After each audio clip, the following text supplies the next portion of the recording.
Space, the final frontier.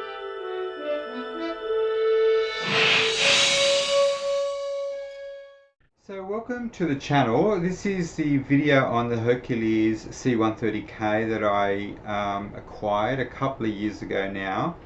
It took me the better part of a year to finally put this thing together, and it didn't go together that easily. A lot of glue, a lot of putty, a lot of persistence, but eventually I got it to look like a plane, which is great.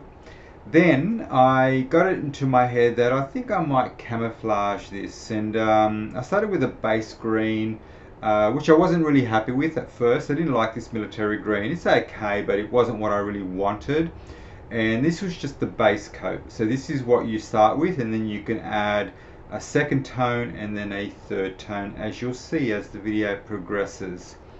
So the plane itself is a 72 scale. That's the image I found on the internet, and that's the one I thought looked the best. My colors were like a bluey green and a kind of sandy color that I found in my vast selection of Villaggio colors. And I found that plasticine is the best thing to use. Now, plasticine is great because it's inexpensive. You can roll it out between two sheets of parchment, and then you can just cut it out as you see fit. I just basically cut out little bits of shapes, and then I applied them onto the plane, and then I did my airbrushing, and then I will just then peel the plasticine off. Now, this was the second phase of the plane, where I did the second tone. So the green was the base, and then I decided to protect maybe 60% of the plane and do a beige as a second tone. It is a difficult thing when you got the plane assembled. You got the bombs, the propellers you got to protect, the windows as well. You got to put this blue kind of gooey stuff on the windows that you can take off at the end, but it protects all the windows from being painted. I can't remember what the blue stuff's called, but I'm sure you can Google it. Now that's the plasticine. So you can see with the plasticine what I've done on parchment. I've just got little pieces here and there. I just used my knife to cut little circles and little kidney shapes and things like that. Comes off very easily from the parchment. And then you just apply it onto your plane, and that's all I did. I just made it up as I went. There was nothing, there was no like method behind my madness. It was just about just getting the plane to look cool. You know, protecting sections of it, airbrushing as I went. I'm not the best airbrusher in the world, but I persisted. And once I got better and better at my airbrushing, I wasn't too afraid. Now, once all the airbrushing was done, I did spend a lot of time hand brushing as well. It's just very, very difficult with all the bits and pieces on the plane to kind of get it perfect just using the airbrush, because the airbrush can only get to so many nooks and crannies. So I did use a lot of hand brushing, but the airbrushing itself is just a good way to just get the bulk of it done, and then you can just fine tune it with your hand brush using the same colors. It turns out pretty good, and then you can use a little bit of wet and dry sandpaper to kind of smooth things out and do whatever you like. This is a very tedious thing, as I said, but the result is pretty cool because you end up with something that's not just one plain color. I did enjoy doing this, but it was doing my head in after a while, because I realized that there's a lot more work than you think. Now, the advantage of the plasticine is that you can shape it and poke it and do whatever you want with it. So it's great for things like, you know, when you got this a plane assembled, and then, you know, you can see how it peels off straight away. So as soon as you do it, bang, you know, spray, take it off, and do another section. There'll be more photos and videos of the plane completed. Now, this is a little shed made from balsa wood, 72 scale, glued it together, and then I thought, well, no, it's going to need some panels. They're coffee stirrers. They got like 1,000 from Amazon that'll probably last me for the rest of my life, and they're just good for sheds and roofs and anything you want to build from them.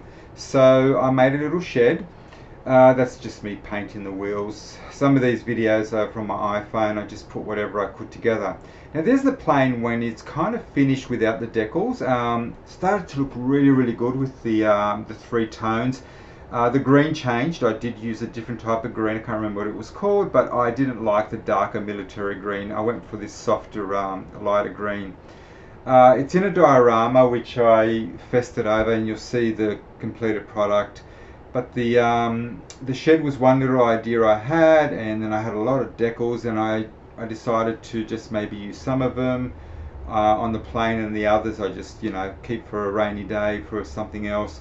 Had little other bits that came with the plane, like a little Jeep there. I just gave it a base coat, but I ended up camouflaging that as well.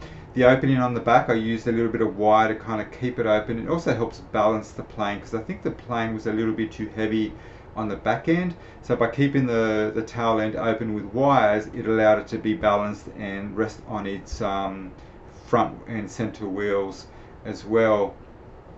What else? Okay, the diorama itself, I decided to make the whole platform after some thought as a whole runway, and then just fill it up with all sorts of stuff. The shed was one of the things I was going to fill it up. I had barrels, I had other things that I bought from eBay that were 72 scale military things. That's just a sheet of sticky paper that I cut out, I printed, cut out, stuck on the diorama, and then airbrushed it all, and then I peeled it off. I made fence. Now fencing is made with fly screen. You got to buy the good stuff, nylon, not the metal, but the nylon heavy duty. Cut it at 45 degrees, and when you do that, and I made it about 4 centimeters high, which is what 4 sevens are 28, so it's about 2.9 meters high. And basically the fencing itself is just the fly screen with some wire that's kind of poked through the corners, and eventually starts to look like a fence, and especially once you primer it. Made little signs as well, got all those off the internet, authorized personnel only. This is kind of like the finished diorama. It was almost finished, but then I got other ideas to do a fire hydrant, lighting. You'll see when it's finished. And yeah, I really liked it. I put little grassy bits in between the cracks. I figured grass would grow in between the cracks if people are maintaining things. But the fence came out pretty good, and it was coming together really well, and I was really happy with it. They're just little poles that I put on. I was just making this stuff up as I went. There was no, I looked at a few reference photos, but I thought, you know what, I'm just going to do whatever I want until I get to a point where I thought, I'm really happy with this, and the plane would sit nicely in the middle of all this. That's where the plane's going to sit, where the 07 is. And again, all this was just out of my head. I just made all this up as I went, and I thought the fencing would be nice. Now these are just some photos of the completed diorama that I took, and also some with the plane. I made some access panels, that little silver thing that you see there, it says no step on it. There's a little brass tube that I made with LED lights. I put LED lighting on the bottom. I put a little yellow round grates made out of mesh for drainage.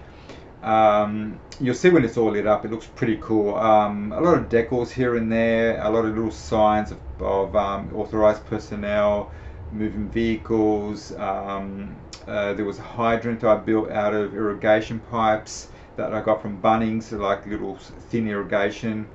That's the diorama with the plane in it, and more photos to come, but it started to look really good. Now once I did the lighting, it just really brought it to life, and I decided to put extra lighting on the perspex, because it's going to be encased in polycarbonate, clear polycarbonate, and I got these corner things, and I put these lights that I got from Amazon. There are 4 LED lights. You'll see them later in a couple of the photos, and it lights up the whole plane and the diorama from above. And the lights, once you light them up, there you go. This is what they look like. Some white, some red, some green and blues that transition as well. Starts to look really good once it's all lit up. The lighting was one of my favorite things. I didn't know I was going to do light until it was kind of almost finished, and I went, you know what, it's missing something, and what it was missing was the lights. Once the lights went in, I thought that was like the little chef's kiss at the end. The other thing I loved about the diorama is, as I was trying to fall asleep each night, I would think of something else to do, like the little light in front of the sign to light it up. and also I made a hydrant, and you'll see a close-up of the hydrant coming up. You can see it in the background there. It's like a little wheel with a hose on it, and that was a lot of fun as well. The whole thing's encased, like I said, with clear polycarbonate and lighting, and it's just USB powered. You just plug it in and you can turn it on at night time. There's the hydrant, there's a little drain I made out of a washer and fly screen. All these little things I just kept going on as my brain was just ticking over until I got to a point where I thought, that's it. You've done enough to it. Don't put anything else. I do have little men, by the way, 72 scale. I haven't painted them. I don't know if I'm going to put a man in there or not. Now this hydrant there that you see there, it's just basically aluminium that's cut in circles, and that's a cord from your blind cord. That's a 2mm, and that little spring at the end is from a pen. And I just made this hydrant up, and it was just like the last little thing I made, and I thought that looks cool, and it just gave me something extra to look at on the thing. Now this is all the wiring underneath, holes drilled through, and all the little LED lights that, yeah, you plug them into the 12 volts and bang, away you go. And that's it. That's what it looks like when it's all lit up. I really loved making this. The plane was one thing, but the diorama just completed the whole thing. And now it sits nicely in a nice little environment with fencing, a shed, barrels, lighting, everything. There's the 4 lights on either side of the perspex. I do have a frame coming that's going to frame the top of it that I got from a framing place. But yeah, that's the video.